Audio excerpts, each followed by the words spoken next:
दयाल वीरज समभारी रघुनाथ मम संकट भारी उभय भई अस कौतुक भयउ जो लहि काम शंभु बहि गयउ शिवहि विलोकि ससंकरु मारु भयउ यथावति सब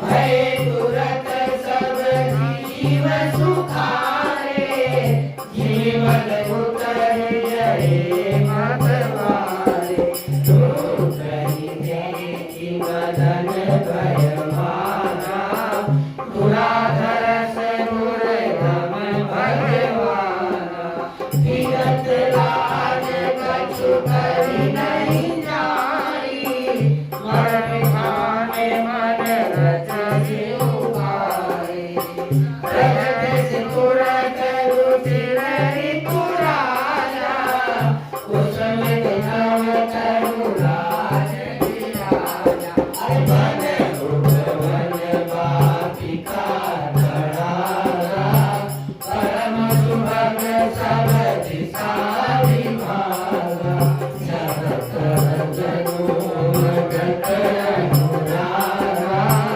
देख मन मन सिज जागा दीन दयाल वीरज समभारी रघुनाथ मम संकट भारी जागई मनोभव मनोहु मन मन जागई मनोभव मन भव वरदान भरे करी शीतल सुगंध सुमंद मारुत मदन सखा सही विकसे सरित बहुमतंग कुंजत कुंज मंजुल मधुकरा कलहंस पिक सुख सरस रव करी मान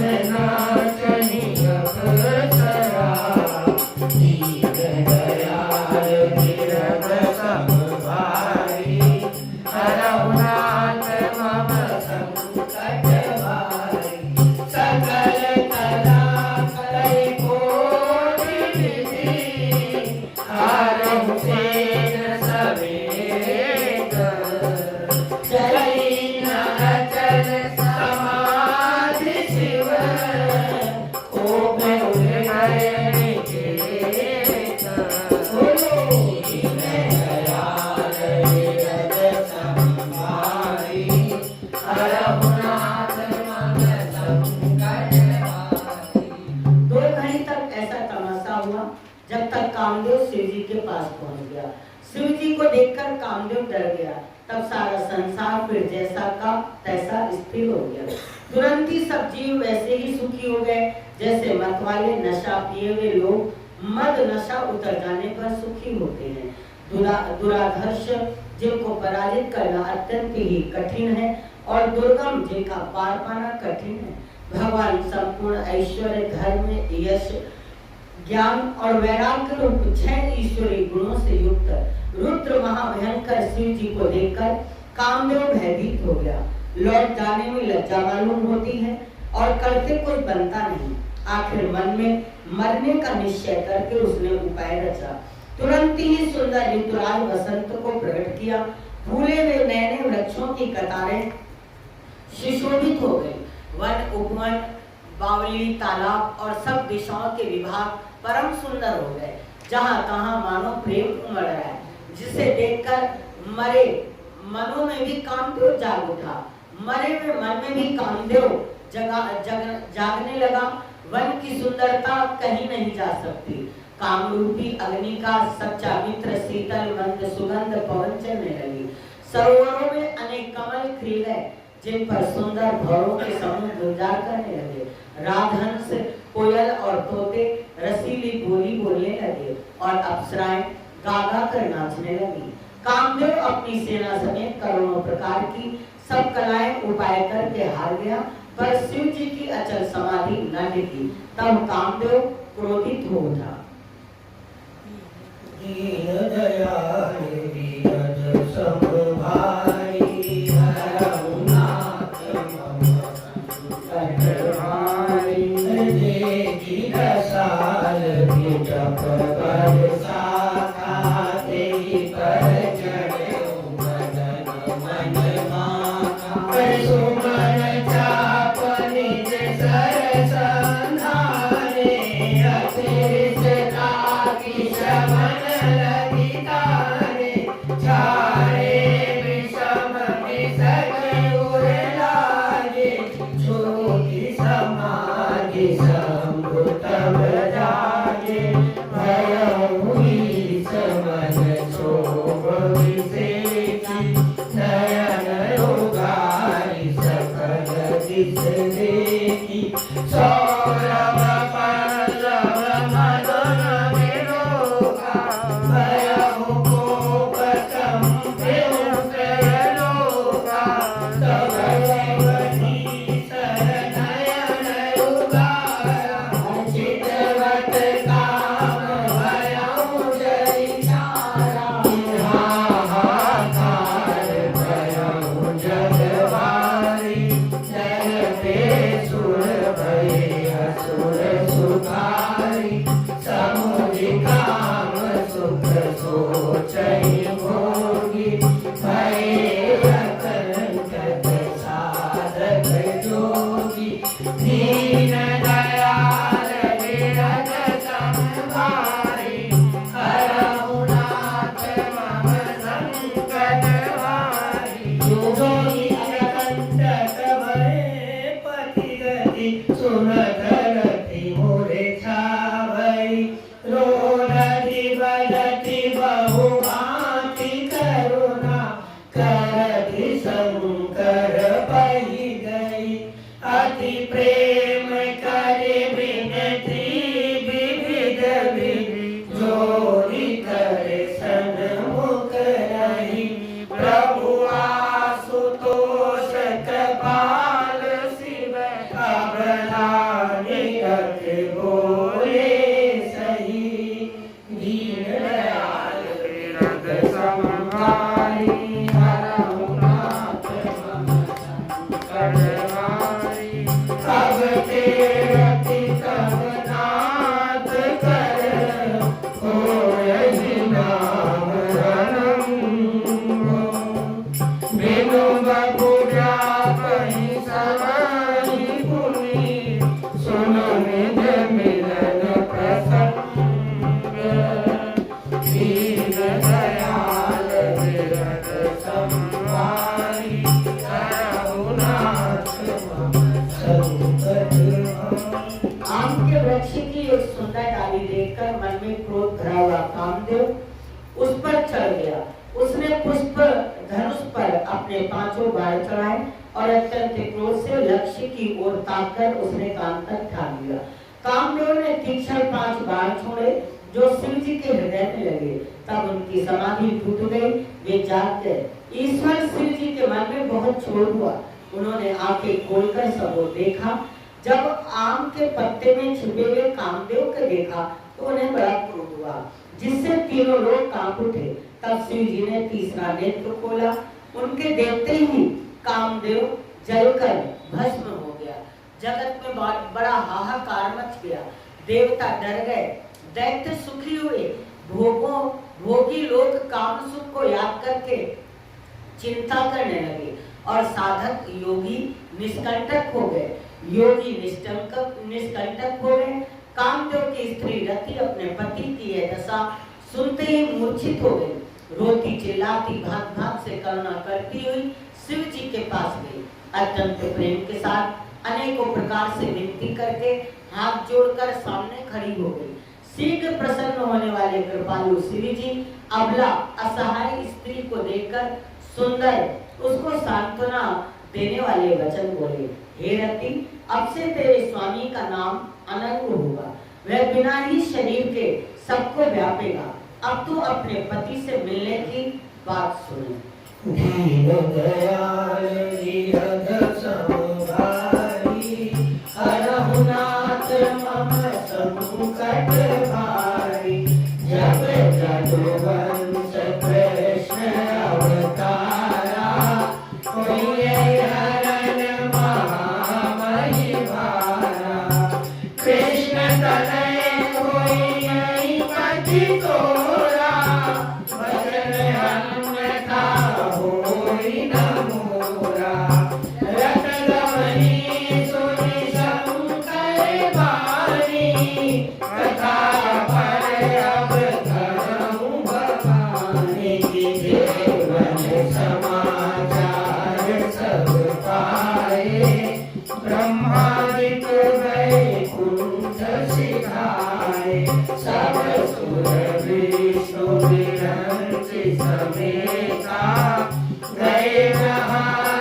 कृपा निकेता पृथक पृथक बिन कीन प्रशंसा भय प्रसन्न चंद्र अवतंसा बोले कृपा सिंधु वृष केतु कहु अमर आए कही हेतु की कही तुम प्रभु अंतर्यामी जदपि भगति बस बिन बहु स्वामी दीन दयाल विरत संभारी हरहु नाथ मम संकट भारी सकल सुरन के हृदय रस शंकर परम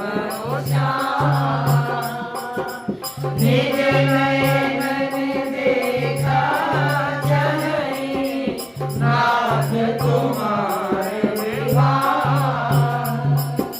दीन दयाल विरत संभारी हरहु नाथ मम संकट भारी। जब पृथ्वी के बड़े भारी भार को उतारने के लिए यदुवंश में श्री कृष्ण का अवतार होगा, तब तेरा पति उनके पुत्र प्रद्युम्न के रूप में उत्पन्न होगा। मेरा यह वचन अन्यथा नहीं होगा। शिव जी के वचन सुनकर रति चली गई। अब दूसरी कथा बखानकर विस्तार से कहता हूँ। ब्रह्मादि देवताओं ने ये सब समाचार सुने तो वे वैकुंठ चले। फिर वहां से विष्णु और ब्रह्मा सहित सब देवता वहां गए जहाँ कृपा के धाम शिव जी थे। उन सब ने शिव जी की अलग अलग स्तुति की। तब शशि भूषण शिव जी प्रसन्न हो गए। कृपा के समुद्र शिव जी बोले, हे देवताओं कहिए आप किस लिए आए हैं? ब्रह्मा जी ने कहा, हे प्रभु आप अंतर्यामी हैं, तथापि हे स्वामी मैं भक्तिवश आपकी विनती करता हूँ। हे शंकर सब देवताओं के मन में ऐसा परम उत्साह है कि हे नाथ वे अपनी आंखों से आपका विवाह देखना चाहते हैं।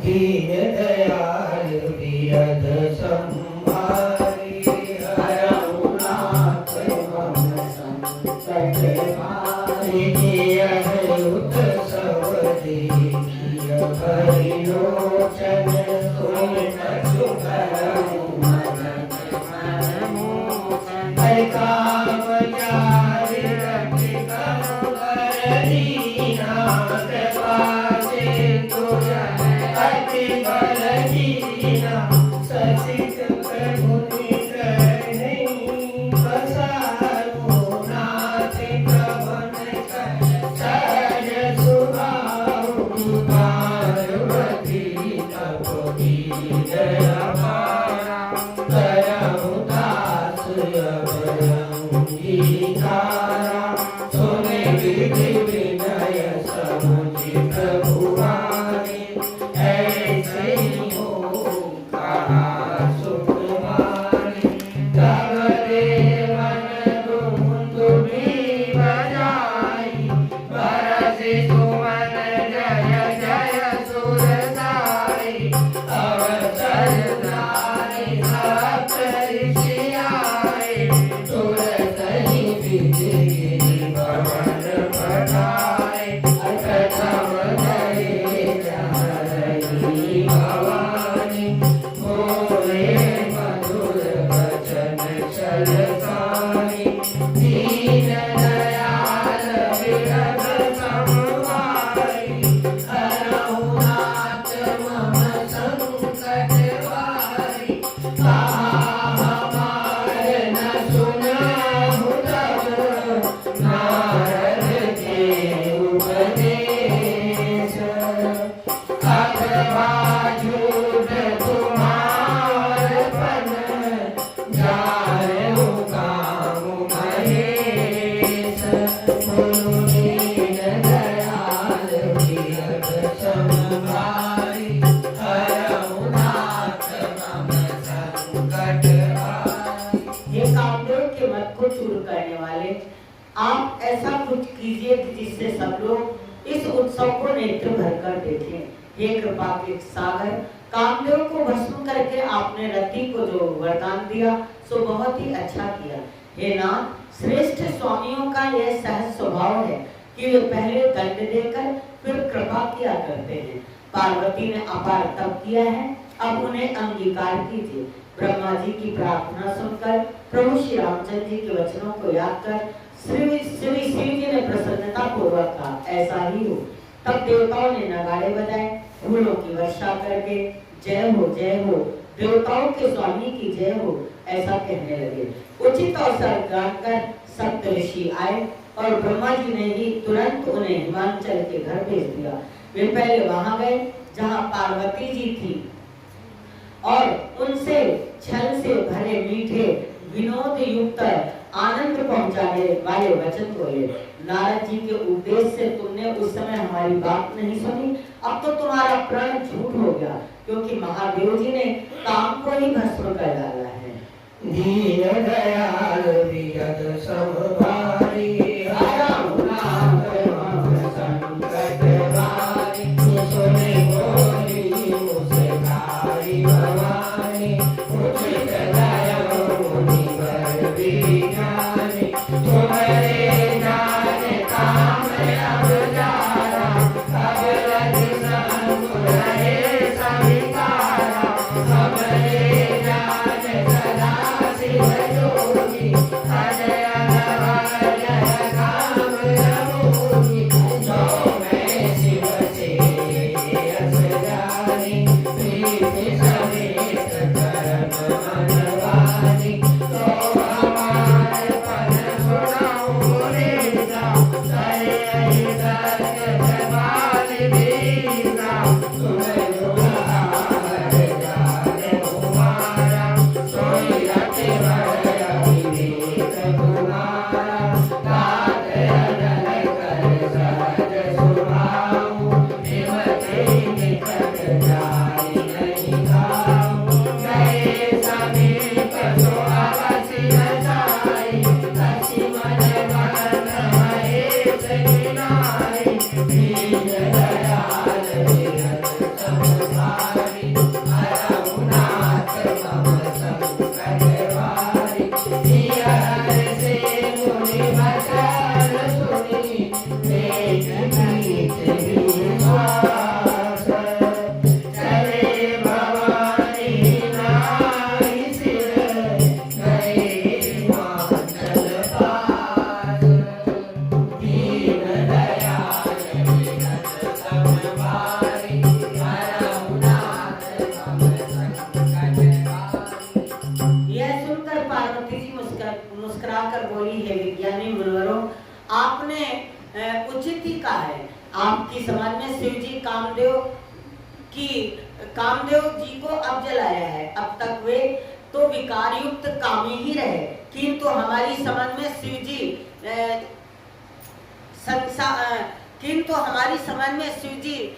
सबसे सदा से ही योगी हैं, अजन्मा, अनित्य, काम रहित और भोगहीन है। और यदि मैंने शिव जी को ऐसा समझकर ही मन वचन और कर्म से प्रेम सहित उनकी सेवा की है, तो हे मुनीश्वरों सुनिए, वे कृपा निधान भगवान मेरी प्रतिज्ञा सत्य करेंगे। आपने जो यह कहा है कि शिव जी ने कामदेव जी को भस्म कर दिया है, यही आपका बड़ा भारी अविवेक है। हे तात, अग्नि का तो यह सहज स्वभाव है कि पाला उसके समीप कभी जा ही नहीं सकता, और जाने पर वह अवश्य ही नष्ट हो जाएगा। महादेव जी और कामदेव के संबंध में भी यही न्याय समझना चाहिए। पार्वती के वचन सुनकर, उनका प्रेम तथा विश्वास देखकर मुनि हृदय में बड़े प्रसन्न हुए। वे भवानी को सिर नवाकर चल दिए और हिमांचल के पास पहुंचे। दीन दयाल विगत सब भारी, हरहुनाथ मम संकट भारी। सुनावा मनन धरन, सुनयति दुख भावा। मरुनि करहु रति कर करलाना, सुनि महंत बहुत सुख माना। हृदय विचार संकुच उताई, सादर मुनिवर दिए बुलाई। सुनिन सुनत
उन्होंने पर्वतराज हिमांचल को सब हाल सुनाया। कामदेव का भस्म होना सुनकर हिमांचल बहुत ही दुखी है। फिर मुनियों ने रति के वरदान की बात कही, उसे सुनकर हिमांचल ने बहुत सुख माना। शिव जी के प्रभाव को मन में विचार कर हिमांचल ने श्रेष्ठ मुनियों को आदर पूर्वक बुला लिया और उनसे शुभ दिन, शुभ नक्षत्र, शुभ घड़ी शोधवाकर वेद की विधि के अनुसार शीघ्र ही लग्न निश्चय करवाकर लिखवा दिया। फिर हिमांचल ने यह लग्न पत्रिका सप्त ऋषियों को दे दी और चरण पकड़कर उनसे विनती की। उन्होंने जाकर वह लग्न पत्रिका ब्रह्मा जी को दी। उसको पढ़ते समय उनके हृदय में प्रेम समाता न था। ब्रह्मा जी ने लग्न पढ़कर सबको सुनाया। उसे सुनकर सब मुनि और देवताओं को सारा समाज हर्षित हो गया। आकाश में फूलों की वर्षा होने लगी, बाजे बजने लगे, दसों दिशाओं में मंगल कलश सजा दिए गए। सब देवता अपने भांति भांति के वाहन और विमान सजाने लगे। कल्याणप्रद मंगल सगुन होने लगे। अप्सराएं गाने लगी। दीन दयाल वीरज सब भाई।